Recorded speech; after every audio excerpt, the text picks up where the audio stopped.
দেখতেই পাচ্ছেন। Hello everyone, আসসালামু আলাইকুম, welcome to my Facebook page. কী অবস্থা সবার?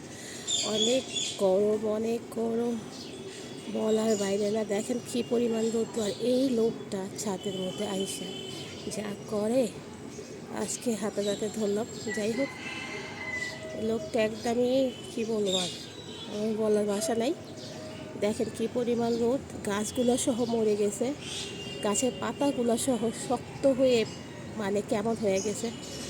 জানি না আল্লাহ পাক আমাদের কেন এরকম এত গরম দিচ্ছে।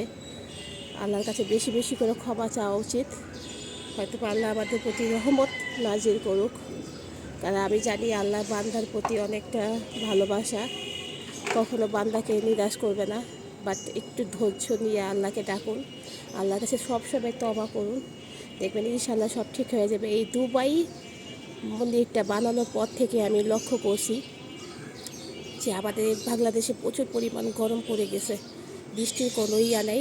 অন্য আপনার সিলেট, তারপরে বান্দরবন, তারপরে আরও বিভিন্ন এলাকাতে মানে বৃষ্টি ঠান্ডা ভালোই আছে মোটামুটি।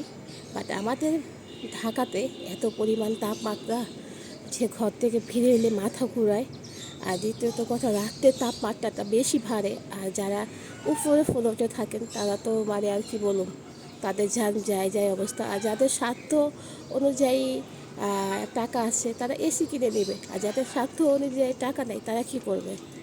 একটা টেবিল পাংখা কিংবা একটা স্ট্যান্ড পাংখা আনতে গেলেও 3 থেকে 4 হাজার টাকা পড়ে যায়।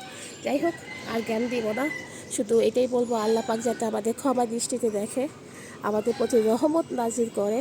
আল্লাহ পাক যাতে আমাদের প্রতি ভালোবাসা, আমি জানি আমাদের আল্লাহ পাক আমাদেরকে অনেক ভালোবাসেন, আমাদেরকে কষ্ট কখনোই দেবেন না। তো এই জন্যই বলি সবাই আল্লাহর কাছে ক্ষমা চান। আমিও আল্লাহর কাছে প্রতিনিয়ত বলি, আল্লাহ তুমি আমাদের বাংলাদেশটার প্রতি রহমত নাজির করে দাও। দেখেন এই বাড়ির মুরগিগুলো যা সুন্দর না, দেখতে পাচ্ছেন কী পরিমাণ রোদ। আমাদের রমজান মাসে এতটা গরম ছিল না যতটা গরম এখন। তো যাদের বাচ্চা আছে, বেবি আছে, হ্যাঁ, বৃদ্ধ বাবা মা আছে, তাদের প্রতি একটু কেয়ারফুল থাকবেন। বেশি বেশি করে ডাবের পানি, শরবত এগুলো খান, আর সবাই অনেক বেশি ভালো থাকেন। তারপরও আল্লাহ পাকের কাছে মাপ চাই, আল্লাহ পাক যাতে আমাদের মাপ করে দেয়, আমাদের সুস্থ রাখে, শরীর সালামতে রাখে, আল্লাহর কাজ করার তৌফিক দান করে। এটাই বলবো, সবাই অনেক বেশি ভালো থাকেন, সুস্থ থাকেন। ভিডিওটা যদি ভালো লাগে অবশ্যই লাইক, শেয়ার, কমেন্টস করে দেবেন। আমার সাথে অ্যাক্টিভ থাকবেন আমার পেজে। আর যারা বাইরের থেকে দেখতেছেন তাদের ওয়েলকাম আমার ফেসবুক পেজে। আর প্লিজ, আমার ফেসবুক পেজে একটু প্রবলেম হচ্ছে, আমি রেগুলার ভিডিও দিতে পারছি না দেখে আমার রিচ কমে যাচ্ছে।